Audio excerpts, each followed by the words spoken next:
Amateur Traveler is in its 20th year now, but can you imagine if I had people on the show who had never been to the destination, but had just read about it or seen a movie about it? That wouldn't make any sense at all, and you wouldn't listen. We all know how important it is to receive advice from people who know a destination to get the most authentic local experience.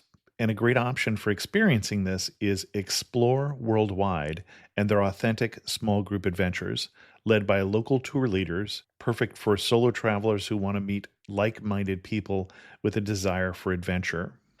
I'm often an independent traveler, but two of my last three trips were with small group tours because they organize everything and it's a lot easier. If you want to recreate the tour I did to Malta, they have a Malta and Gozo Discovery Tour. I'm intrigued by one of their tours called A Taste of Sicily. The company again is Explore Worldwide, and visit exploreworldwide.com to learn more. And thanks to Explore Worldwide for sponsoring this episode of Amateur Traveler. The nights are long, the days are short, and the weather is chilly to downright cold, depending on where you are. It's a good time to slip into a Quince iconic Mongolian cashmere sweaters, which start at only $50. You can treat yourself to everyday luxury at an affordable price with Quince. If you really want to dive into luxury, you can check out their leather handbags, washable silk shirts, and European linen sheet sets. Whatever you're looking for at Quince, all the prices are 50 to 80% less than similar brands, and they do that by partnering directly with top factories and cutting out the middleman. They only work with factories that use safe, ethical, and responsible manufacturing processes. And of course, they use premium fabrics and finishes for that luxury feel in every piece. But you've already heard me rave about my Quince travel pants. Treat yourself this winter without the luxury price tag. Go to quince.com/traveler for 365-day returns plus free shipping on your order. That's QUINCE.com/traveler to get free shipping and 365-day returns. Quince.com/traveler. And thanks to Quince for sponsoring this episode of Amateur Traveler. Got my bags packed on a roll. You're listening to The Amateur Traveler. This is episode 113, and today on The Amateur Traveler, we're going to talk about theme cruising and the Panama Canal. Stay tuned for Chris's tips about getting the most out of cruising, even if you don't like it. Got to see one more cathedral. Got to sit in one more cafe. Welcome to The Amateur Traveler. I'm your host, Chris Christensen.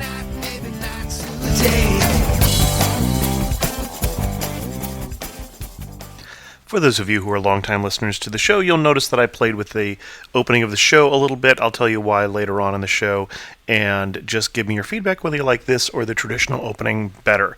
This one is a little faster. I have two news stories for you today. The first one is very appropriate for those of you who listened to last week's show about cruise options. In that particular episode, I mentioned Windjammer Barefoot Cruises, which happened to be one of my favorite cruise experiences of the only 3 cruises that I've done, and the third one will be what we'll be talking about today. Windjammer is unfortunately going through a world of hurt since that particular episode, which was originally created 2 years ago. I'll put a link in the show notes to an article on Windjammer Barefoot Cruises, The End of an Empire. But basically what's going on right now with Windjammer is they've had to cancel a series of cruises, and it looks like they're in some real financial straits, and it is not clear at this time whether they will recover, especially because a lot of their finances, because of where they're based, are not public. This is a very interesting article written by Paul Mather from Cruise Mates about some of the history of the company and the family that has been running it. So if you're interested in Windjammer, I wouldn't recommend booking a cruise right now, but I would recommend reading the article. The second news story I have for you goes from the sad to the bizarre. There is a new underwater city that is going to be a dive destination off of Miami, Florida, as well as serve as a final resting place for the deceased. The Neptune Society is planning on creating what they call a memorial reef, which will be a design and an engineering wonder, they say, located in 45 feet of crystal clear water. It will be an artificial reef that will be a cemetery, basically. It will cover 16 acres of the ocean floor and have room for 125 different remains. So I guess if you're a scuba diver and your loved ones die, you bury them here and then scuba dive to see them, is the idea as far as I understand it. It says the intricate concrete and bronze structures were conceived to invite countless species of marine life into the city. Just bizarre. So I'll put a link to that. That is an article that's coming from Travel Mole. And as always, both of those links can be found at amateurtraveler.com. As I said in the introduction, this particular episode will be about cruising. And I know that for some of you, you've stopped listening already, and I don't know why I'm mentioning you at this point, because you're not at all interested in cruising. And for others, you've actually found this episode because it's an episode about cruising, and that happens to be something you really love. Cruising tends to be something you love or hate. This particular episode is going to talk about somewhere in between those extremes, because I would have to say that my wife and I, and that's who went on this cruise with me, are not big cruisers, and yet had a wonderful experience on this particular ship because it was a theme cruise. But I'll get into that in a few minutes in terms of what that means and what that entailed for this particular trip. Let me go back a bit. Last year, my wife and I celebrated our 25th wedding anniversary, and we wanted to do a big trip, just the two of us, which we don't normally do, for that particular anniversary. And we had in mind a Panama cruise, or my wife had in mind a Panama cruise. Now, both of us have read David McCullough's wonderful book, The Path Between the Seas. Me, because it is a history book that is just wonderful, as are so many of McCullough's other books. And my wife, probably because we're both trained as engineers, it was interesting, the building of this technological wonder at the time and how difficult it was, the things they had to overcome to do it. And so, in part, I think because of that, we were both interested in seeing the Panama Canal and in actually cruising through the Panama Canal, even as I said, though we are not necessarily cruise people. We had some friends who did a 16-day cruise from the West Coast all the way to New Orleans. In fact, they were the first boat that went into New Orleans after Katrina. One, we weren't sure we wanted to do this trip with anyone else, even real wonderful friends such as these, but also 16 days seemed way too much time at sea. For people like us who weren't really sure that we wanted to spend a lot of time on the ship doing what the cruise activities normally are. And the cruise activities normally include things like art auctions and trivia games and bingo and shuffleboard and speakers and some other things. And for more details on that, again, check out the show that we replayed last week talking about cruise experience. I won't go into a lot of detail about that this particular episode. One thing that happened is we decided to delay our trip. My daughter was in her senior year of high school. We said, well, why don't we just wait until she goes away to school in the fall of 2007, because that way we won't have to figure out what to do with her, whether we need to have somebody stay with her, or whether she's fine by herself for as long as this would be. We would be completely out of touch there for a while. And we just said, let's just push it off. We'll have plenty of time by ourselves. After we're empty nesters, we get very little time with the kids before they go away. While we were putting it off, we stumbled across a particular themed cruise opportunity that made perfect sense to us. Now, my wife and I grew up on different coasts. She grew up on Long Island and I grew up in Salinas, California. And she grew up near Broadway, and so she's a big fan of live theater and especially musicals. And I grew up in Salinas, and from a formative age in high school started going to live theater at the Oregon Shakespeare Festival. And I've talked about that in a previous episode.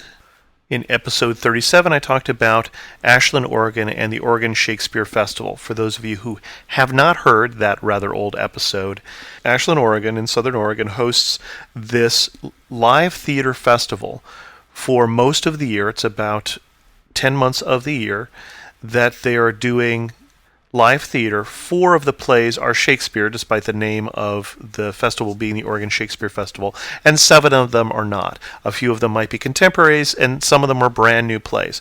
It's a repertory company, and so if you go to Ashland for one weekend in the spring and one weekend, say, in September, and you stay for about 6 days total, you can see about 11 different plays. They're the largest repertory company, certainly in the U.S., and possibly in the world. I'm not sure about that in terms of how many actors they employ and how many different plays they're going on. A repertory company meaning that they are doing multiple plays at the same time. You can see a different play in the afternoon and then the evening, and then the next afternoon see a different play, and then the next evening see a different play. So it's quite a lot of going on for those who like live theater, and especially Shakespeare. So anyway, to make a long story even longer, while we were trying to decide what cruise to do, I got an email from Insight Cruises, which is formerly Geek Cruises, and I'm on their mailing list because they do things like the MacMania cruises for Mac fans, or they do things about Photoshop or Windows cruises or those sort of things. But they've expanded their offering to do things like chess cruises, and then the two new ones that are interesting to me were this Shakespeare cruise with the Oregon Shakespeare Festival, and then also there is a series of cruises coming with Scientific American, focusing on bringing scientific speakers on board. But the Shakespeare cruise, the first one they were doing, was going to be a cruise to and into the Panama Canal, into and then out of from the Florida side. And so right away we said, this is something we have to do. We hadn't been to Ashland recently, but we loved it there. We love Shakespeare. This sounds much more interesting. So while you're on the ship, during the days at sea especially, or whenever you're not in port, there are things going on the ship with this particular program. And actually, both that program is going on and also MacMania 7. And I was told I could go to Shakespeare things or I could go to Mac things. So for me, that was just really perfect. And that's how we decided to do this cruise. And for the rest of the show, I'm planning on telling you a little bit about the cruise experience itself, the program, and then also getting into some of the stops we made in the Bahamas, Aruba, Curacao, Panama, and Costa Rica. The night before we got on the boat, we did a before party arranged by the Shakespeare at Sea people, and the first thing we noticed when we walked in the door was that we were younger than, I think, everyone else in the room of that before party, and significantly younger than most. In part, I'm sure that's related to this is not an inexpensive cruise option because in addition to your room, which is probably about $100 a night for an inside cabin and a little more for an outside cabin and more obviously still for a balcony, there is then a charge for the conference, which is almost then again that much money. So it almost doubles the cost of the cruise to do this program. And if you're doing the Mac program, for instance, then many people who we met who were in the Mac program were getting that paid for, that conference fee paid for by their job. But with Shakespeare at Sea, this is something that most jobs are not going to pay for unless you're coming from the Oregon Shakespeare Festival. So that and the length of the cruise probably, and the fact that this was during the time that school was in session, probably affected some of the demographics of this cruise. And this was probably true for the demographics of the whole cruise ship at large. The Shakespeare at Sea component was only about 170 people, and the MacMania people were about 150, and there were 1,400 people on the ship entirely. The second thing we noticed is that a lot of the people, since we were in the Shakespeare at Sea, were from the West Coast, because Ashland is obviously much more well-known out here. And so we were, in fact, in many cases, running into people who were neighbors, even though we hadn't met them before, and we were sailing out of Florida. The third thing we noticed, and this took us a little longer, it took us to sit down and talk with these people, is that it tended to be a very interesting group of people to talk to, and that's part of the interesting thing about a themed cruise, is you are self-selecting a set of people with a similar interest or hobby. And in the case, obviously, of Shakespeare, you're selecting a set of people who are probably better educated, they were more interesting to talk to. Because they were older, they had some very interesting life experiences, and at dinner, once we got on the ship, they actually rotated people around through the group at dinner tables, and we just had wonderful conversations with these people about a range of topics, not just about Shakespeare. So it isn't that you spend all of your time talking about that particular hobby that you're going there for the theme, but that you have selected a group of people that you have a similar interest with. And it was interesting to us how much more interesting those conversations were than, say, the cell phone conversation overheard when we pulled back into port about the person who was calling his family saying, guess how many times I had lobster. It was also interesting to note that although some of the people on the ship had gone on many cruises, one couple we met had gone on 27 cruises, I think it was, for many of the people we talked to, it was their first cruise. And they wouldn't necessarily say that they were cruise people. They didn't say, gee, let's automatically go on the next Shakespeare at Sea cruise because we're going to do a cruise next year anyway. Even though 201, everyone we talked to had a wonderful time on this particular cruise experience. Now, the actual program for this particular cruise, as I said, was with the Oregon Shakespeare Festival. Their season had just ended, and then members of the company got on board this ship. Now, you can't bring enough people on board to do one of the large productions, so they brought 3 actors on board, and then somebody from their education department, and the head of their stage directors, and their new artistic director, and then a dramaturg. And if you know that term, then you were ahead of where I was, but somebody who understands and studies and interprets the plays for the rest of the actors. And so they did not do big productions, but they did do 3 small productions that were, 2 of them written specifically for this cruise, that would reweave Shakespeare's dialogue, for instance, around different themes. One of them, for instance, was Shakespeare in Dysfunctional Love. That was a very comic look at some of the characters and relationships that Shakespeare wrote about and how they were, 201, dysfunctional. The other piece that they wrote was also a comic piece and involved swordplay, which is interesting to watch on a ship that was very definitely moving at the time they were doing the production. We were a little worried for the actors, but they did a wonderful job, and those were really something that stood out as a highlight from the cruise. And then the other thing that stood out from this program was that we watched 4 movies about Shakespeare because that was more practical to do on a ship. And then before them, we do discussions or lectures about what we're going to see. And then we had other lectures that were more about Shakespeare in general. So there would be things like the way that Shakespeare refers to the great chain of being or the wheel of fortune, and things that show up in there about the language at the time, how thee and thou is a familiar form of you at the time. And so you could tell in the dialogue by when someone refers to somebody as thee and thou or as you, what's going on right then with their relationship. Those sort of little tidbits that gave us more insight into the play. We learned about stage fighting and some of the way that Shakespeare used violence in the play and how that was a reflection of his times and what was going on at that particular time. I was really surprised to learn that at least in some of the censuses at the time of, say, Romeo and Juliet, there were many more men than women, probably because of the high rate of death of women in childbirth, and that some of the tension that goes on around a play like Romeo and Juliet where there just aren't enough women for all the men. So it's an interesting experience where you might be spending your day at a tropical island, and then in the evening you're hearing a lecture or watching a movie but studying it ahead of time, and it felt a little like taking a college course on Shakespeare. Now, at the same time, I was also attending portions of the MacMania cruise, and probably the best known speaker in the MacMania cruise would have been the actor Richard Dreyfuss, who talked about some of the things that he's been doing recently relative to trying to reintroduce civics into educational instruction in the U.S. But there were also David Pogue, who is a columnist for the New York Times. And coming up in the Amateur Traveler video version, I'll have many videos from my trip, including some that were taken underwater using a video camera that I heard the recommendation from David Pogue's column, as well as Sal Sagoyan and Derek Story and Robin Williams, not that one, and other people who are well known in the Mac community who were teaching classes at the Mac side. So I would go back and forth between learning about Shakespeare and learning about the new Leopard OS 10.5 operating system for Mac. So it was a wonderful experience for someone like me, and certainly much more interesting to me than playing bingo or hanging out in one of the lounges. Now, there were 5 stops, as I said, on this particular cruise. The first stop was in a private island owned by Holland America. This was a Holland America cruise on the Volendam, which I don't think I've mentioned yet. And many of the cruise companies now are owning private islands, often in the Bahamas because it's so close to Florida.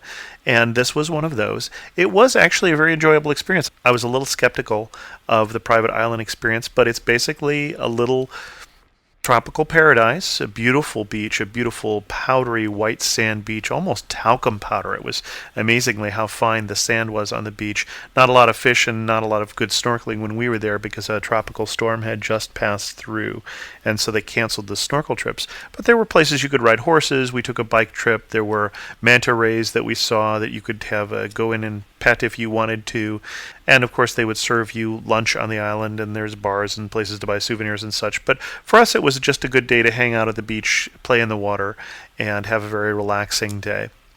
The second place we stopped was Aruba. The disadvantage, obviously, of a cruise experience, as I mentioned in the show that re-aired last week, was that if you find a place you like, you're not there very long. Of course, if you find a place you don't like, you're not there very long either. And there are, of course, advantages, such as you get to pack and unpack once and yet wake up in a different location with somebody else doing all the traveling for you. Aruba was a little disappointing to me. Now, we didn't see all of the island. We didn't, like some of the people we talked to, rent a car and go exploring on our own.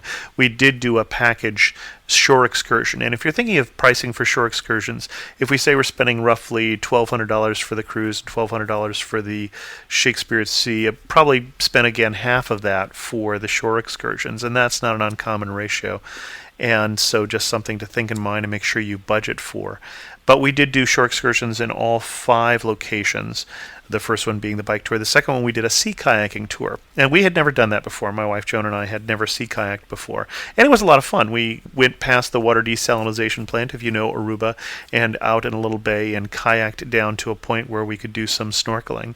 And I would say we got our money's worth in the sense that we went longer than some others because we had trouble steering a straight course in a sea kayak with 2 of us paddling, but we stayed married, had a good time, and tired out muscles that we probably didn't know we had before. But we were looking for things that had some activity because obviously on the ship there's a lot of food, there's a lot of sitting, and so we spent a lot of time in the fitness center. We would occasionally skip one of the lectures or whatever and go to the fitness center and work out. And strangely enough, it's not a really big fitness center, but on a ship of 1,400 people, there were usually spaces, and I think that speaks somewhat to the demographics of the people on the cruise. But the rest of Aruba that we saw in between the port and that were a little disappointing to me. It wasn't quite as pretty an island as I expected. A lot of the 8 islands in the Caribbean are, of course, very dry, so that's a very desert-like landscape to start with. So you see cactus and brush and those sort of things. And then the city itself, as we sailed into the port there, was just a little shabby, except for maybe a couple nice shopping buildings. In contrast to that, the third stop was in Curacao. And Curacao is someplace that I would like to get back to. We again went on a shore excursion, so we didn't have a lot of time to explore the island. But Curacao is a very pretty island.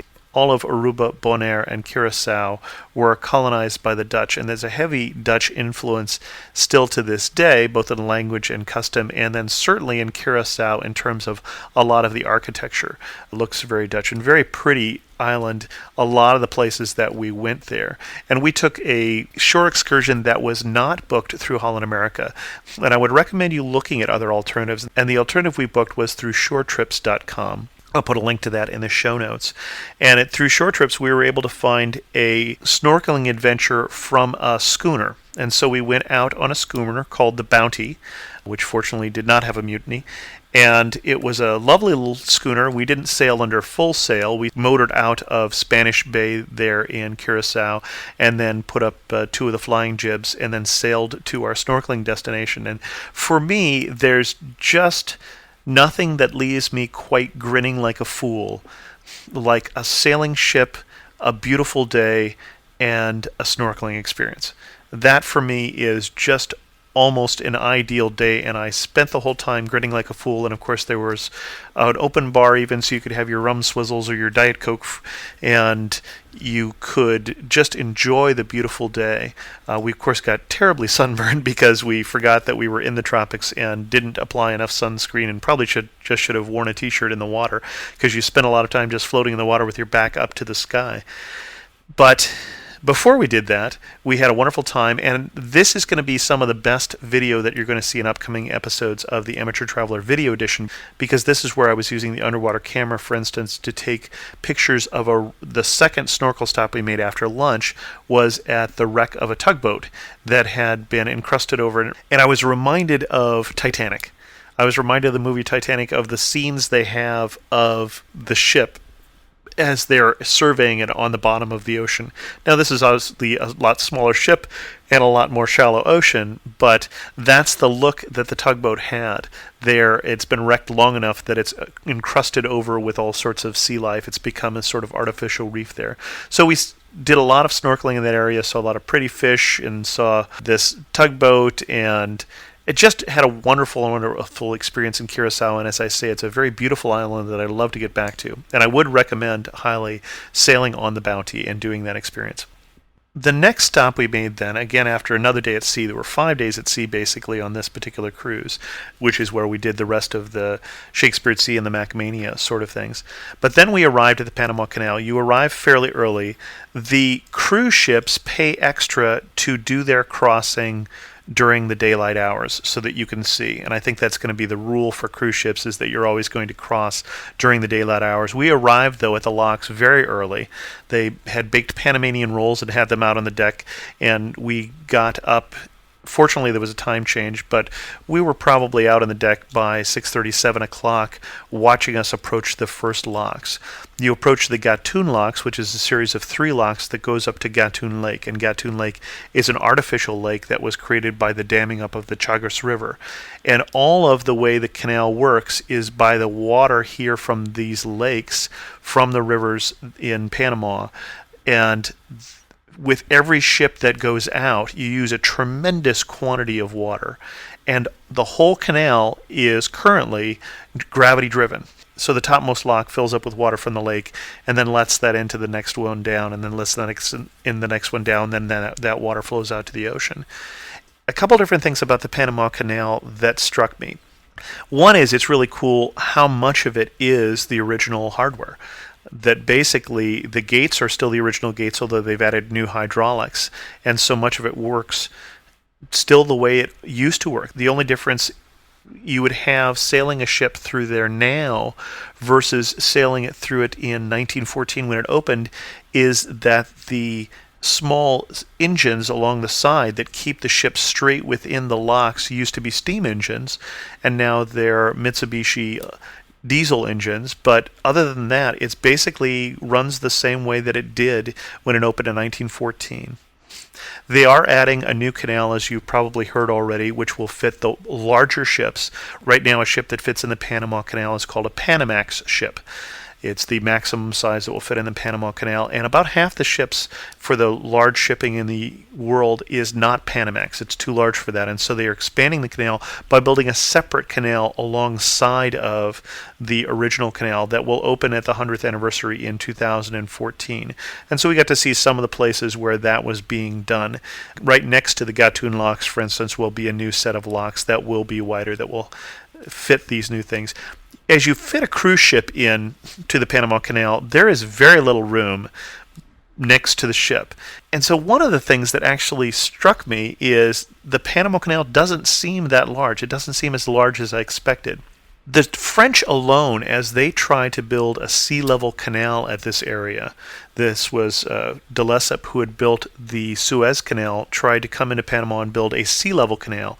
The current canal is not sea-level. The highest point is 85 feet above sea level, because it just didn't work in this area where, for one thing, the tide in the Pacific is a lot higher than the tide in the Atlantic.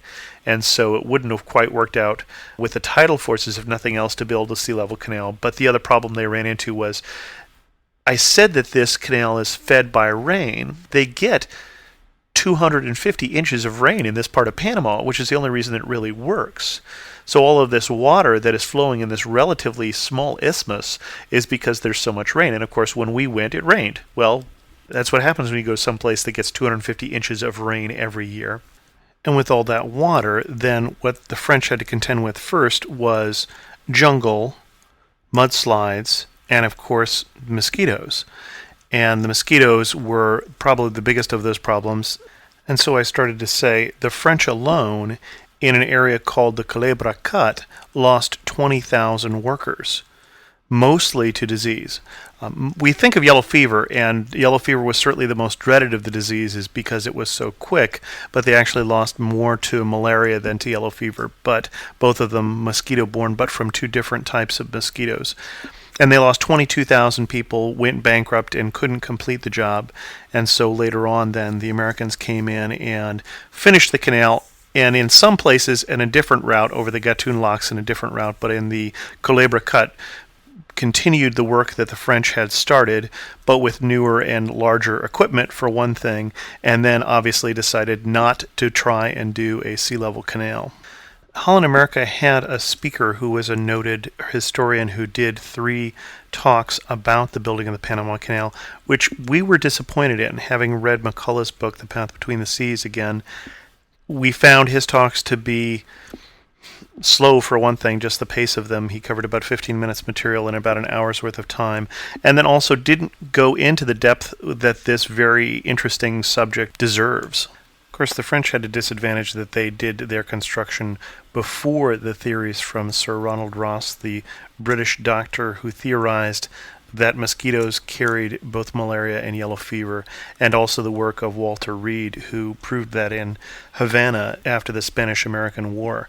And so the Americans had a Dr. Gorgas who was actually able to relatively easily defeat yellow fever in Panama, because it turns out the yellow fever mosquito only travels about a quarter of a mile.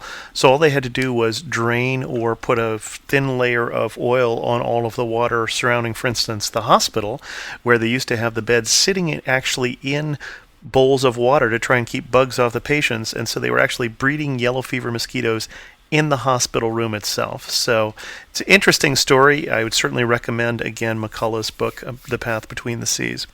So having read all that, we wanted to see more of the canal, and so we took a bus tour and boarded a small ferry and then went down the 2 other sets of locks, both the Pedro Miguel locks, which is 1 lock, and then the Miraflores locks, which is the final 2 locks, and all the way into the Pacific Ocean. And then boarded the bus again in Panama City and rode back to Colon, where the ship had already exited the canal by that time. It costs a lot of money to get through the Panama Canal. The most money that ships have paid, there seemed to be a little controversy about that, but the common number I was hearing was about $250,000, and the least amount of money ever paid was by a fellow named Halliburton, who swam the canal in about 10 days, I believe, for 36 cents for passage.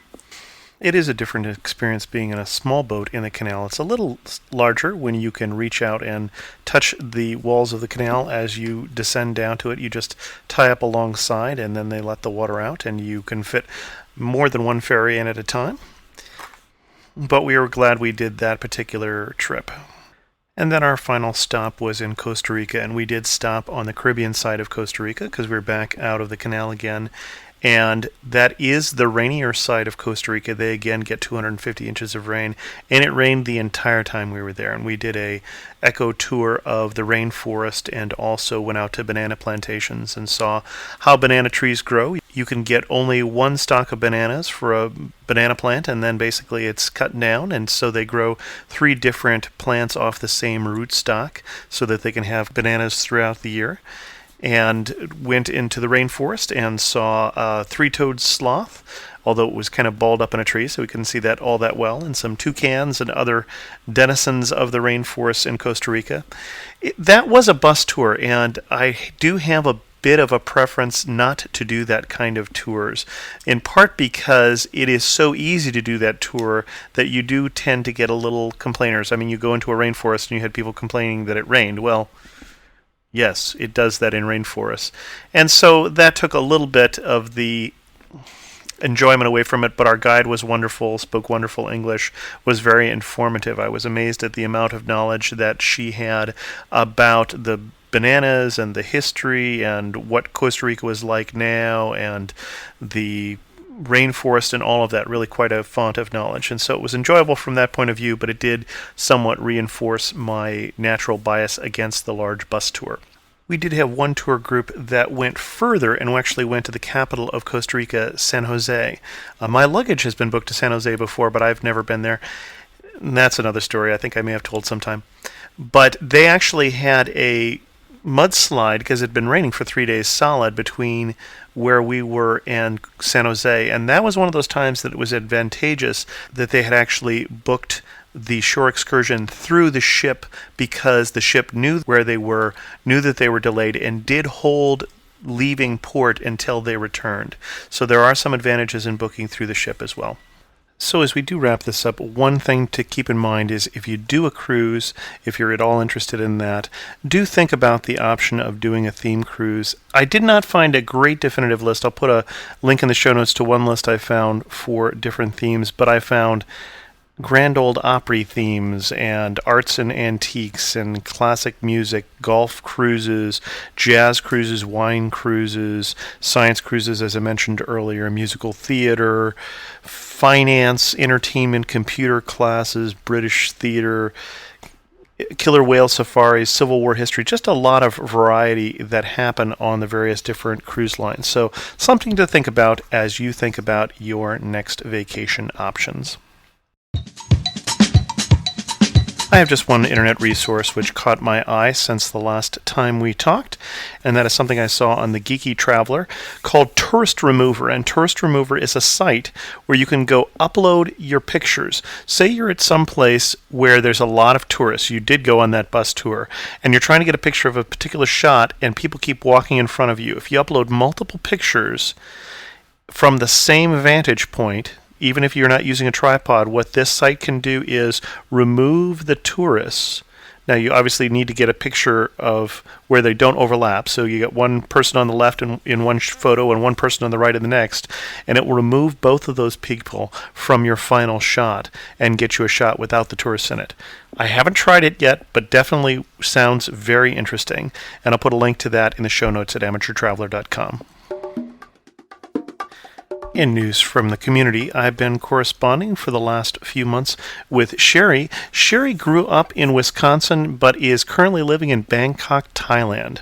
She came a while ago and stayed to work with kids with needs, she wrote, but when budget allows, she says she loves to travel around. Recently went to the Similan Islands for the most amazing snorkeling I've ever done and saw things I'd never even seen on National Geographic, she writes.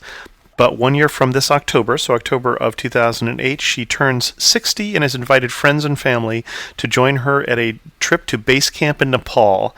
It's designed to be an easy to moderate trek, but takes about 10 to 14 days to acclimate at elevation.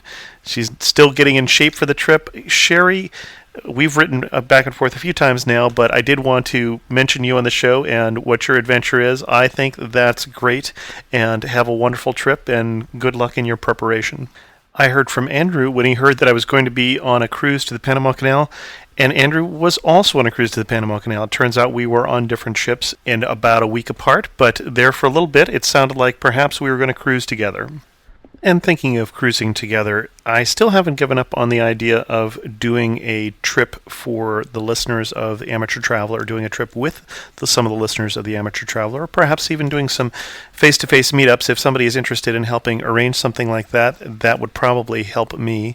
But I'm definitely thinking after this experience it would probably not be a bus trip. I don't think that would be the best match, and probably not a big boat cruise. So the kind of leading things that are bouncing around my head would be small boat to the Galapagos, which someone had mentioned on the discussion boards where we have a link about this, or a bike trip, or a kayaking trip, or a walking trip, or something like that. So that's just kind of what I'm thinking of. I don't know for sure it would happen, but if you're interested, again, there is that thread on the discussion boards, amateurtraveler.com/board. Look that up and give us your thoughts. That'll do it for this episode of The Amateur Traveler. Stay tuned next week. We'll get back to an interview format, which is the more normal format. I'd love to hear from you. Send me an email at host@amateurtraveler.com, or go to amateurtraveler.com and leave a comment, or call me on the comment line at 408-8494-POD. And as always, thanks so much for listening. Got to see one more cathedral. Got to sit in one more cafe. I know that I should be heading home, but maybe not today.